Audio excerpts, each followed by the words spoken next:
I was just hanging out with a friend, and he shared this analogy for relationships, like romantic relationships, about building resentment for someone and how that can be damaging. And it just completely changed the way I want to approach my future relationships. And like, it goes like this. It has to do with like dirty laundry, and specifically when you guys have small little things that like piss each other off, whether it's like, a typical like guy leaving his like sock or t-shirt like on the ground in the bedroom and the wife has to pick it up or something like that, and it like annoys her not expressing that can build resentment. And the same goes for the man, right? There's like small things that the wife might do, leaving the TV remote in a certain spot that he doesn't know where it is and is looking for it, or something small and little. Even those things, or the way someone speaks about you to their friend, like, might annoy you. And when those things, when you don't express those things, you have this feeling and like it's tense, and you're like, oh, like, why did they do that? And you just kind of hold on to it and maybe think about it a little bit, and then you like suppress it. So you just like take it and hold it in and don't express it to the other person because you're like, oh, it's like small. It's not something big enough that I need to discuss and like have this talk about, right? That's like kind of the thought process I've at least had in previous relationships. And he's telling me how a lot of times you can suppress that and just kind of hold it in because you don't really want to bring it to your partner quite yet. But over time, it's like you have this closet or room and you just throw a dirty sock in there. And eventually, that room will just get filled and filled and filled until you discuss those things, until you express those emotions that you've now suppressed. But some people don't do that.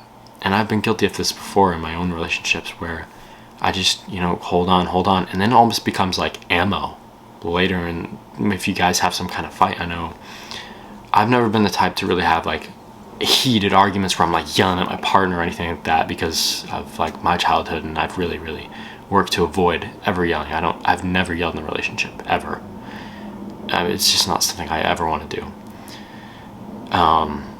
But some couples do. Some couples do get into heated arguments and yell. And like oftentimes when you get into fights where you go back and forth and say like, you did this, no, you did this. You guys use that. All the dirty laundry is like ammo sometimes. And that's the way of expressing it, which is unhealthy, right?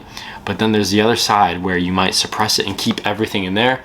And over time that room builds and builds and builds to the point where you open that door and it's just filled with dirty laundry, right?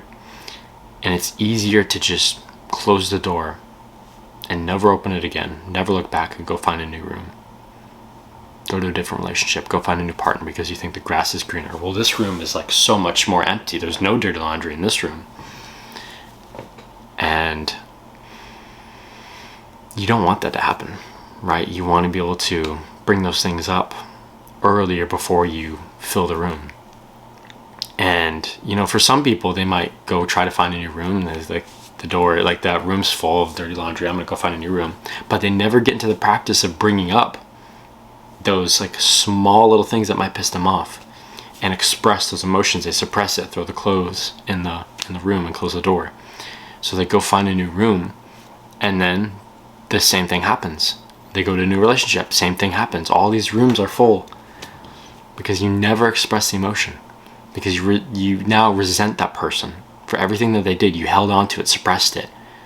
Versus how easy is it to just have a conversation about something? This girl I'm seeing, she actually expressed to me that she was like annoyed or like a little upset that I didn't text her for an entire day. Because it's something that was meaningful to her. And, to be fair, she never communicated that to me. That was never an expectation that was set. We're not even like fully like in a relationship yet, so that wasn't really an expectation I was even aware of. But now that I know that, I make sure like, okay, like I'll text her. Like, I'll make sure that she knows that I do care about her. I care about how her day was going, and that's something she expressed to me, and I'm really grateful for. I'm really grateful that she has the communication skills to do that, because I know in the future that won't be a piece of dirty clothing, a little sock or t-shirt or whatever that's in her room there that she's not expressing. I know that now. And even for myself, if there's something that like is worth expressing and like that I don't like about what she does, or, you know, annoys me in some kind of way, I'll express that, so that I don't have the room filled with dirty clothes.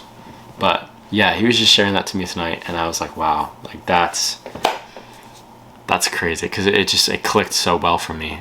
And like I like thought about previous relationships I've been in. I'm like, yeah, there's definitely more times I could have expressed something, and I think things would have been smoother. I would have had like less resentment or something, and my partner definitely would have had less resentment. But yeah, I thought it was just super profound, you know. So yeah, thanks so much for watching. I'm definitely gonna be uploading more YouTube videos now that I'm, you know, posting more about like dating content, masculinity, and documenting my journey and the things I'm learning like this towards becoming a great father and husband one day. Because, you know, even something as simple as this idea or analogy about the dirty clothes, I think can really contribute to you being a great father and husband one day if you take it to heart and make sure to practice that in your own relationships. But yeah, it's time for me to get to bed, and I'll see you on the next video.